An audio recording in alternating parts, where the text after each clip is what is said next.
दिन का समय और बचा है जब अयोध्या में 22 जनवरी को रामलला की भव्य दिव्य तरीके से प्राण प्रतिष्ठा की जा रही है। श्री राम महापर्व की धूम चारों तरफ दिखाई दे रही है। आपके साथ मैं हूं सबीना तामंग देशमुख। रामलला की प्राण प्रतिष्ठा से पहले प्रधानमंत्री नरेंद्र मोदी ने आज से विशेष अनुष्ठान की शुरुआत भी कर दी। प्रधानमंत्री नरेंद्र मोदी का यह अनुष्ठान 11 दिन तक चलने वाला है। कौन सा अनुष्ठान कर रहे हैं पीएम मोदी और अयोध्या में कैसी चल रही है तैयारी, पूरी डिटेल इस रिपोर्ट में दिखाते हैं।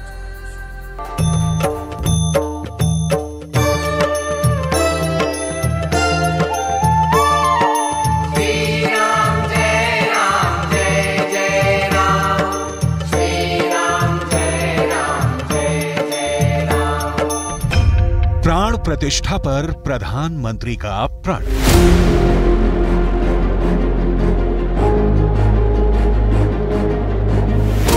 प्राण प्रतिष्ठा से पहले 11 दिन का अनुष्ठान और एक अलग ही जोश, नई ऊर्जा और उत्साह नासिक में यहां।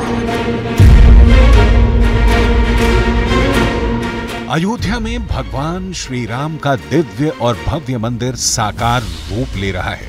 इस वक्त देश ही नहीं बल्कि पूरी दुनिया को 22 जनवरी का इंतजार है, जब 500 साल के लंबे इंतजार के बाद वो ऐतिहासिक क्षण आएगा जिसमें मृगशिरा नक्षत्र में रामलला की बाल स्वरूप मूर्ति का भव्य मंदिर के गर्भगृह में प्राण प्रतिष्ठा होगी।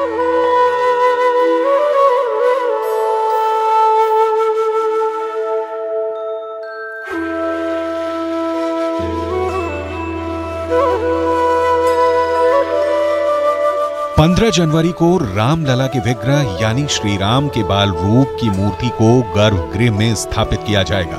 16 जनवरी को रामलला के विग्रह के अधिवास का अनुष्ठान शुरू होगा। 17 जनवरी को रामलला की प्रतिमा को नगर भ्रमण के लिए निकाला जाएगा। 18 जनवरी को रामलला की प्राण प्रतिष्ठा की विधि आरंभ होगी। 19 जनवरी को राम मंदिर में यज्ञ अग्निकुंड की स्थापना की जाएगी। 20 जनवरी को राम मंदिर के गर्भगृह को 81 कलशों के जल से पवित्र किया जाएगा। 21 जनवरी को विशेष पूजन और हवन के बीच रामलला का 125 कलशों से दिव्य स्नान होगा। 22 जनवरी को मृगशिरा नक्षत्र में रामलला की मूर्ति की प्राण प्रतिष्ठा होगी।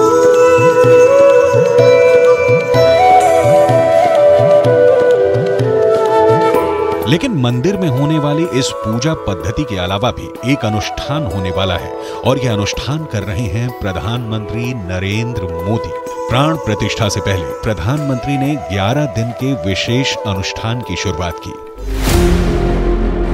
मैं आज से 11 दिन का विशेष अनुष्ठान आरंभ कर रहा हूं।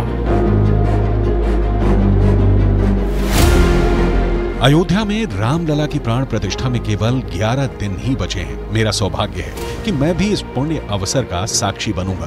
प्रभु ने मुझे प्राण प्रतिष्ठा के दौरान सभी भारतवासियों का प्रतिनिधित्व करने का निमित्त बनाया है। इसे ध्यान में रखते हुए आज से 11 दिन का विशेष अनुष्ठान आरंभ कर रहा हूं। मैं आप सभी जनता जनार्दन से आशीर्वाद का आकांक्षी हूं। इस समय अपनी भावनाओं को शब्दों में कह पाना मुश्किल है, लेकिन मैंने अपनी तरफ से एक प्रयास किया है। शास्त्रों में कहा गया है कि किसी भी मंदिर की प्राण प्रतिष्ठा जिसके हाथों से होती है उसे प्राण प्रतिष्ठा से 11 दिन पहले कठिन अनुष्ठान करना चाहिए। इसीलिए पीएम मोदी ने संतों के मार्गदर्शन में इस अनुष्ठान को करने का फैसला लिया है और प्रधानमंत्री के इस अनुष्ठान की सफलता के लिए देश की जनता का आशीर्वाद भी मांगा है। जैसा हमारे शास्त्रों में भी कहा गया है, हमें ईश्वर के यज्ञ के लिए, आराधना के लिए स्वयं में भी दैवीय चेतना जागृत करनी होती है। इसके लिए शास्त्रों में व्रत और कठोर नियम बताए गए हैं जिन्हें प्राण प्रतिष्ठा से पहले पालन करना होता है। इसलिए आध्यात्मिक यात्रा की कुछ तपस्वी आत्माओं और महापुरुषों से मुझे जो मार्गदर्शन मिला, उन्होंने जो यम नियम सुझाए हैं, उसके अनुसार मैं आज से 11 दिन का विशेष अनुष्ठान आरंभ कर रहा हूं। इस पवित्र अवसर पर मैं परमात्मा के श्री चरणों में प्रार्थना करता हूं, ऋषियों मुनियों तपस्वियों का पुण्य स्मरण करता हूं और जनता जनार्दन जो ईश्वर का रूप है उनसे प्रार्थना करता हूं कि आप मुझे आशीर्वाद दें ताकि मन से, वचन से, कर्म से मेरी तरफ से कोई कमी ना रहे।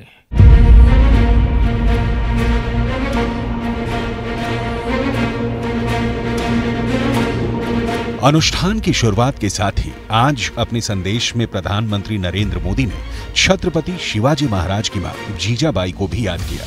प्रधानमंत्री ने कहा कि सोने पर सुहागा यह है कि आज माता जीजाबाई की जन्म जयंती है।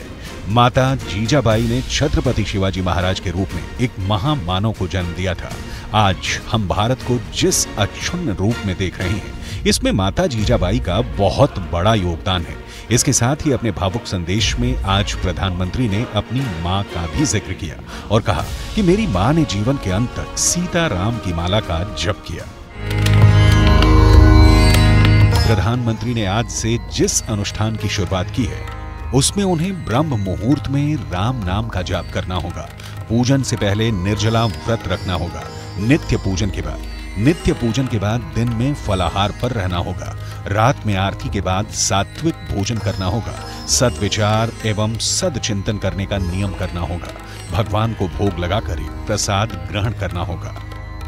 प्राण प्रतिष्ठा का कार्यक्रम जो होता है वो बहुत कुछ उसमें करना पड़ता है, इसलिए पूजा पहले से प्रारंभ हो जाएगी।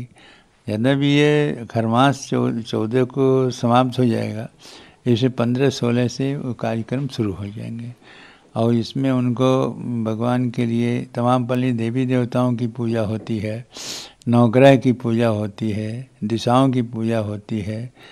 तो इस तरह से पूजा अर्चना पहले करना पड़ता है। फिर उसको उस मूर्ति को नगर भ्रमण कराना है और नगर भ्रमण नहीं करेंगे तो जैसे सुनाई पड़ता है कि वो परिसर भ्रमण कराएंगे। परिसर भ्रमण जहाँ बन रहा है उस क्षेत्र में घुमाएंगे। कोई भी पुनीत कार्य करने के लिए व्यक्ति को संकल्पित होना पड़ता है। इतना दिनों तक हम नियम से रहेंगे और पुनीत आचरण करेंगे जिसके द्वारा यह कार्य संपन्न हो सके। भगवान श्री राम की प्राण प्रतिष्ठा महोत्सव भी एक महा महोत्सव है, इसलिए इस पुनीत कार्य के लिए पवित्र रह करके ही यह कार्य किया जाना संभव हो सकता है। इसमें आचार्य लोग वैदिक मंत्रोच्चारण करते हैं और नियम से भगवान की पूजा करते हैं कि भगवान श्री राम का अन्नाधिवास कराते हैं, जलाधिवास कराते हैं, घृताधिवास कराते हैं, फलाधिवास कराते हैं और अनेक प्रकार के भगवान के पूजन यजन करके भगवान को प्रसन्न करते हैं। उसके बाद तब जा कर के भगवान को प्रतिष्ठित करते हैं और भगवान में प्राण समर्पित करते हैं मंत्र के द्वारा, वैदिक मंत्रों के द्वारा, जिससे भगवान जागृत हो जाते हैं और भगवान भक्तों का कल्याण करते हैं, मंगल करते हैं। रामलला की प्राण प्रतिष्ठा से पहले प्रधानमंत्री नरेंद्र मोदी का 11 दिन का विशेष अनुष्ठान आज नासिक से शुरू हो गया है, जहां पीएम मोदी ने पहले गोदावरी नदी के तट पर स्थित राम कुंड की पूजा की। इसके बाद काला राम मंदिर में प्रधानमंत्री राम धुन में रमे दिखाई दिए।